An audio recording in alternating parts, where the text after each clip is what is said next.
Good morning and happy Wednesday, ladies. So today we're on Module 5, Lesson 20, and our I can statement is I can recognize and show that equivalent fractions have the same size, though not necessarily the same shape. And I want you to remember that equivalent means equal, okay? So we're going to be talking about how fractions are going to be the same size, they're all going to be the same fraction, but they're not going to be necessarily in the same shape, okay? Now, we've touched on this in a previous lesson, but we're going to build on it today, all right? So let's get started. All right, so if I have the fraction 1/4, okay, I'm going to be drawing these in boxes that look like this. This is the size of my box, okay? And it's going to be the same size the whole time, okay? I'm not changing the shape of that.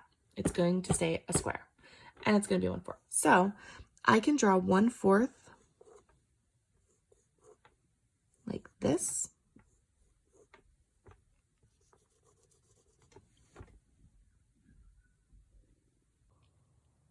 But another way I could show this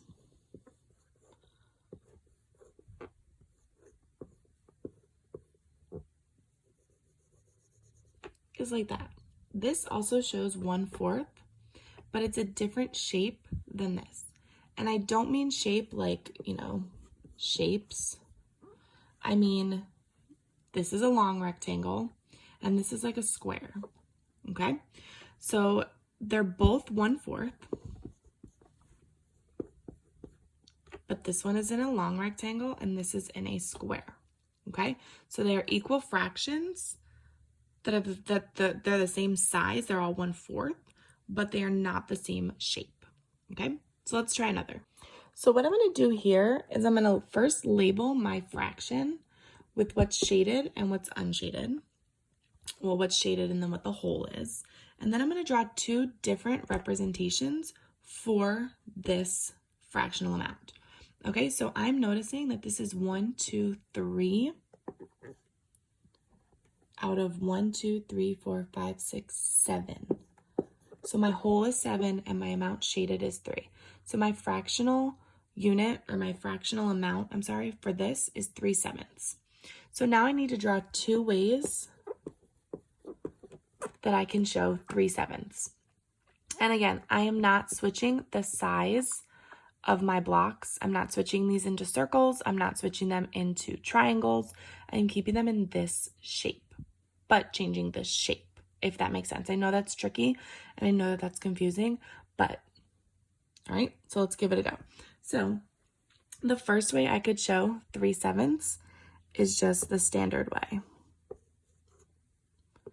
3, 4, 5, 6, there's 7, and then you just shade in 3 randomly. So this right here shows 3/7. Same shapes as these, I didn't change them, but it's in a rectangle instead of a sideways U, backwards C, same thing. So that's one way. Now I'm going to show it a second way. And you can get creative with this. This is the part where you get to have fun with your shapes.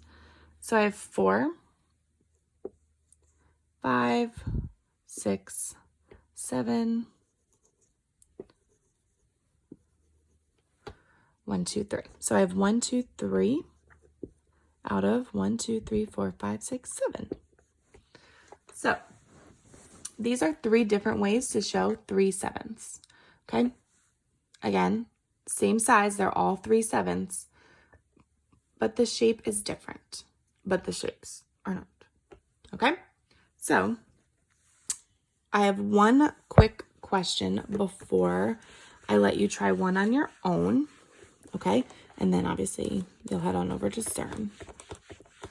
So let's see.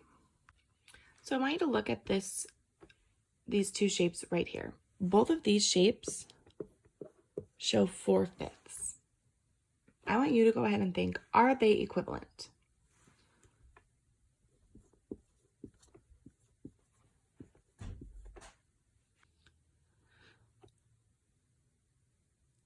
Believe it or not, Although they do both represent 4/5, they are not equivalent, okay? And here is why.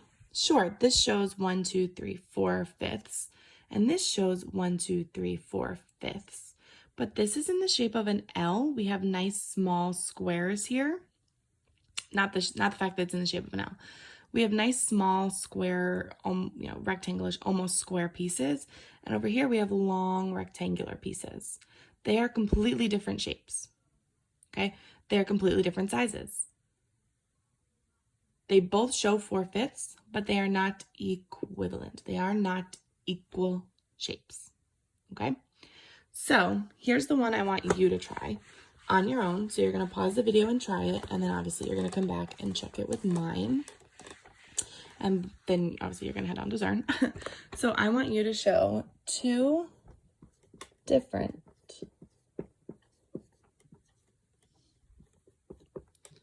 ways to show 4/5 equally, okay? And so on top of that, I want you to show me using a triangle, okay? That is your shape, and that is the size of your shape. Well, this is the size. This is the shape I want you to use. We're not using rectangles, we're not using circles, we're using triangles, okay? So go ahead and pause the video, give this a shot, come back, check it with me, and then we'll go over to Zern.